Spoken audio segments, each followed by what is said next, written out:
Hello everyone. आज हम पढ़ने वाले हैं रॉबर्ट गैगने की थ्योरी एक।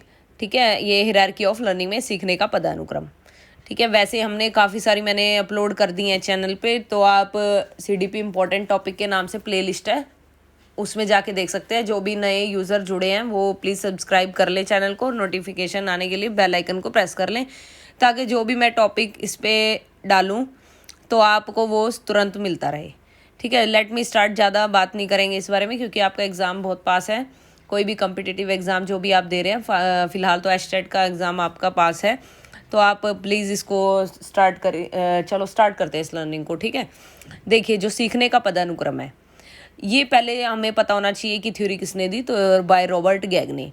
इन्होंने जो बात करी ना, इन्होंने बिहेवियरिज्म एंड कोग्निटिविज्म पे बात करी है, मतलब व्यवहारवाद और हमारा संज्ञान आधारित जो है इनकी थ्योरी है। ठीक है, ये कौन थे? अमेरिकन एजुकेशनल साइकोलॉजिस्ट, यानी एजुकेशनल साइकोलॉजिस्ट, शिक्षा मनोविज्ञान के फादर। ठीक है, मतलब अमेरिकन साइकोलॉजिस्ट जो ये थे, अमेरिका से बिलोंग करते थे। इनकी एक बुक थी द कंडीशन ऑफ लर्निंग, और ये बुक कब आई थी? 1965 में, यानी 1965 में ये बुक आई थी इनकी। इसको हिंदी में भी कंडीशन ऑफ लर्निंग ही लिखा जाता है। 1965 में आई थी। इस किताब में ना इन्होंने जो लर्निंग के 8 स्टेप्स बताए, हमें आज उन्हीं को ही डिटेल में पढ़ना है। हमें बस ये ध्यान रखना है कि हम कोई भी पॉइंट मिस ना करें। काफ़ी अच्छे से समझाया है, जितना ज़्यादा से ज़्यादा मैं इसमें कवर कर सकती थी मैंने सारा कवर किया है। तो चलो आगे पढ़ते हैं। ये मैंने बताया कि इसमें जो इनकी बुक थी कंडीशन ऑफ लर्निंग 1965 में आई थी। इसमें ना लिखी थी, मतलब इन्होंने तो इस किताब में इन्होंने लर्निंग के 8 स्टेप्स बताए हैं। तो देखिए ये ना जो स्टेप होते हैं, उन्होंने एक पिरामिड शेप में प्रेजेंट करते हैं हम इस थ्योरी को, कि जैसे नीचे से जो ये हमारा फर्स्ट नंबर वाला है, नीचे से 2, 3, 4, 5, 6, 7, 8, ऐसे आप समझ जाइए कि फर्स्ट वाला जो होगा हमारा सिग्नल वाला होगा, सेकंड ये होगा, थर्ड ये, ऐसे हमारे मतलब डाउन टू टॉप हमें जाना है। और इसमें ये वाले सारे स्टेप है। आप डायरेक्ट भी इसको लिख सकते हैं कि नंबर 1 पे सिग्नल लर्निंग, फिर एसआर, फिर चेन, फिर वर्बल, फिर डिस्क्रिमिनेशन, फिर कंसेप्ट, फिर रूल, फिर प्रॉब्लम सॉल्विंग। अगर आपसे कोई पूछा जाए कि आपके लोएस्ट लेवल कौन सा है, तो हमारी जो ये 4 जो हैं हमारी आती हैं लोएस्ट लेवल में। और ये हमारी 4 जो इसके अंदर इन्होंने बात करी है 4 लर्निंग की, उसके बारे में, तो इसमें 4 हमारी व्यवहार पे आधारित है, मतलब बिहेवियर एस्पेक्ट है 1, 2, 3, 4 का। और जो ऊपर वाले हैं वो हैं हमारे कॉग्निशन एस्पेक्ट, संज्ञान आधारित जो हैं चीज़ें इसमें इन्होंने बात करी हैं। आगे हम इसमें जो इसके एस्पेक्ट इन्होंने बात करे हैं, तो ये स्टेप्स हमारे सरल से जटिल की ओर, यानी ये लो लेवल, फिर ऊपर जैसे जैसे हम बढ़ते जाएंगे ना आगे, तो इसमें क्या कॉम्प्लेक्सिटी बढ़ती जाती है, तो मतलब सीखने का स्तर और बढ़ता चला जाता है। It is an increasing level on the basis of complexity, जटिलता के आधार पे लेवल इंक्रीज होता रहता है। सीखना क्रम के अनुसार होता है, कि हमें ये नहीं है कि सबसे पहले आपने कोई काम करना है, मान लीजिए आपने कोई ड्राइंग करनी है, तो आप बेसिक से ही तो स्टार्ट करोगे ना। तो वही चीज़ है कि पहले बेसिक, मतलब सबसे पहले शुरुआत हम यहाँ से करेंगे, फिर धीरे धीरे हम एक एक कदम ऊपर बढ़ाते हुए चले जाएंगे। इसी थ्योरी को हमने स्टेप्स में ही पढ़ना है। ठीक है, अगर आपसे पेपर में एक क्वेश्चन काफ़ी बार पूछा जाता है कि लोएस्ट लेवल कौन सा है, तो आप सिग्नल लर्निंग को लोएस्ट लेवल बोलेंगे। अगर हाईएस्ट लेवल पूछा जाए तो आप प्रॉब्लम सॉल्विंग को हाईएस्ट बोलेंगे, यानी प्रॉब्लम सॉल्विंग यानी समस्या समाधान। तो और लोएस्ट लेवल यानी सिग्नल लर्निंग मतलब संकेत अधिगम। तो हम अभी बात करेंगे नंबर 1 के बारे में, दैट इज सिग्नल लर्निंग। देखिए सिग्नल लर्निंग में क्या है, it relates to Pavlov classical conditioning. आपने देखा था शास्त्रीय अनुबंधन के सिद्धांत में क्या था, उसमें कि बेल जैसे ही बजती है तो खाना आता है। ठीक है, मतलब अगर बेल बजती है तो खाना आएगा, तो उसको पता चल गया था कि मुझे रिस्पॉन्स कैसे करना है, उस मतलब कुत्ते को ये पता चल गया था कि मुझे रिस्पॉन्स कैसे करना है।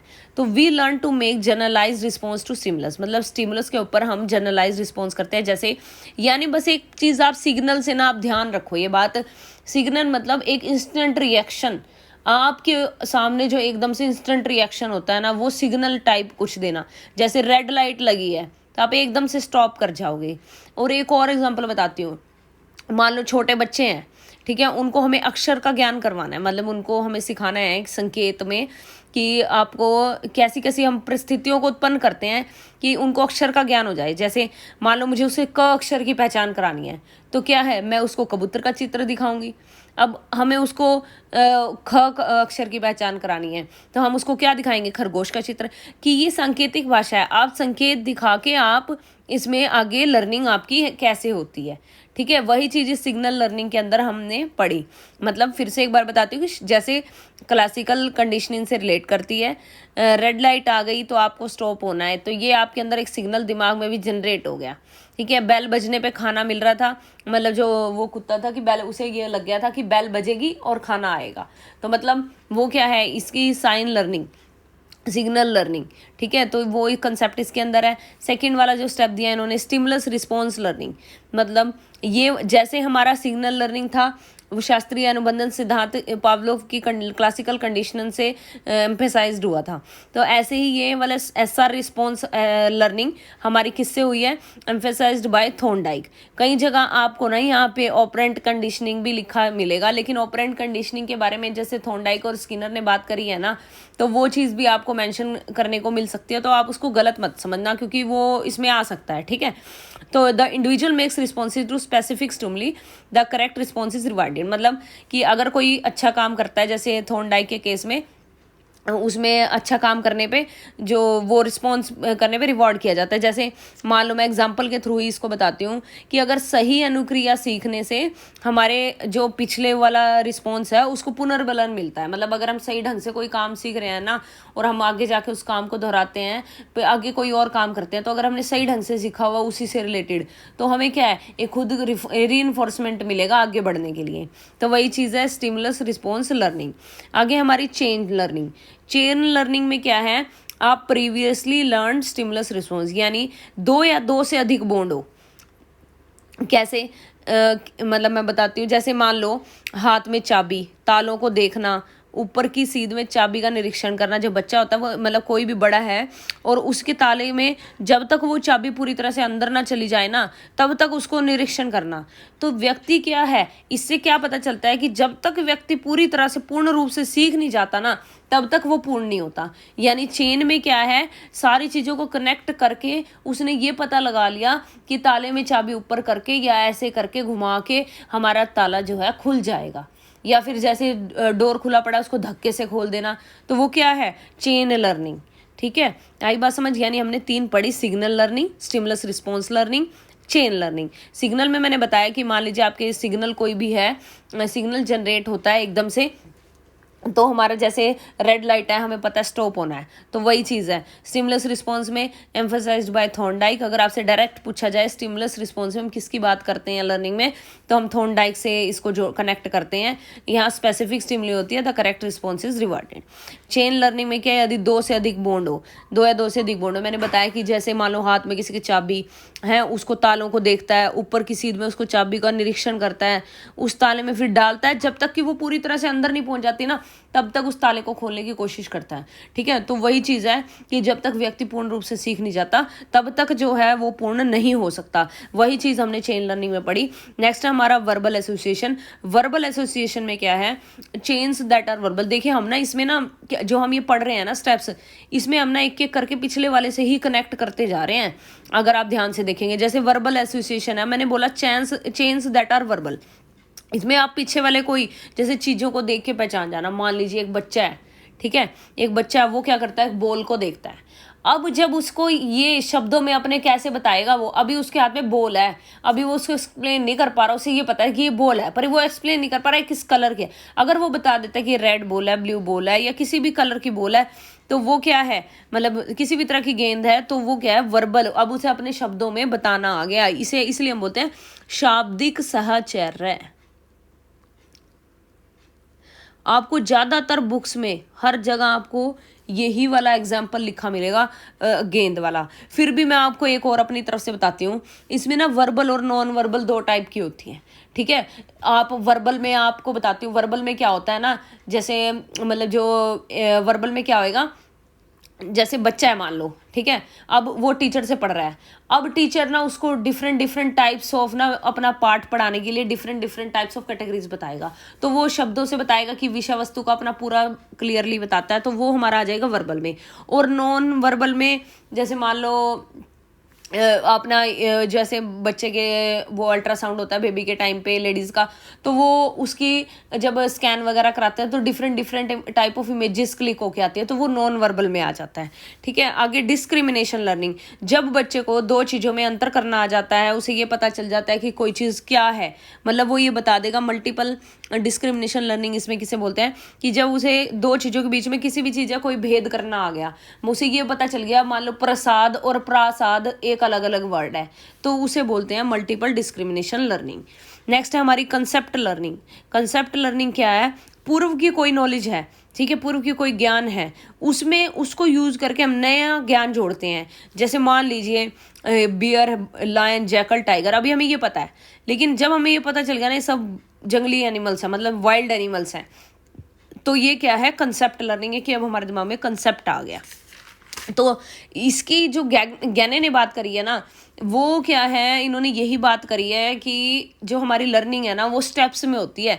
ये नहीं कि आप एकदम से हाईएस्ट लेवल पे पहुंच जाएंगे, आपकी टॉप से बॉटम नहीं होती, बॉटम से आप टॉप में जाते हैं। मतलब कैसे बॉटम से टॉप, इन द सेंस कि इस पिरामिड के थ्रू बॉटम से टॉप में कहने का मतलब है। वैसे तो आप इन स्टेप्स को डायरेक्ट भी लिख सकते हैं कि फर्स्ट पे साइन लर्निंग आ गया, फिर एसआर लर्निंग आ गया, तो ठीक है। ऐसे आप जो ज्ञानी ने बात करी कि हम लर्निंग ऐसे करते हैं कि लोएस्ट लेवल से हम हाईएस्ट लेवल की तरफ जाते हैं, और जैसे जैसे हम अप जाते हैं तो हमारी कॉम्प्लेक्सिटी बढ़ती जाती है, हम जो उसमें सीखते हैं हमारी सीखने की क्षमता बढ़ती जाती है। तो यही सब इसमें 6th पॉइंट तक था। अभी हम पढ़ते हैं 7th पॉइंट। ठीक है, 7th क्या है, 7th स्टेप क्या है, प्रिंसिपल और rule learning. Principle rule learning में क्या है, ये कंसेप्ट लर्निंग है। मान लीजिए कोई आपको रूल पता चल गया कि जैसे रूल है आपका बोर्ड मास का रूल, हम सबसे ज़्यादा जानते होंगे, इसलिए एग्जांपल में यही वाला लिया जाता है क्योंकि बोर्ड मास का ज़्यादातर बच्चों को पता होता है। ठीक है, बोर्ड मास में क्या है कि आपको कब ब्रैकेट लगानी है, कब आपको डिवाइड करना है, कब आप मल्टीप्लाई करना है। अगर हमें ये सब चीज़ों का पता चल गया, या फिर एक और रूल बताऊं आपको, मान लो टेम्परेचर पता है कि टेम्परेचर 100 डिग्री सेल्सियस होता है पानी को जब हम बॉयल करते हैं, लेकिन आपको बॉइलिंग पॉइंट का पता चल गया कि वाटर जो है बॉयल होता है, जो उसको बॉइलिंग पॉइंट कुछ होता है, मतलब टर्म होती है। लेकिन जब इन दोनों चीज़ों को कनेक्ट करके मेरा रूल बन गया ना कि वाटर 100 डिग्री सेल्सियस पे बॉयल होता है, तो ये रूल बन गया ना, तो वो उसे बोलते हैं रूल लर्निंग।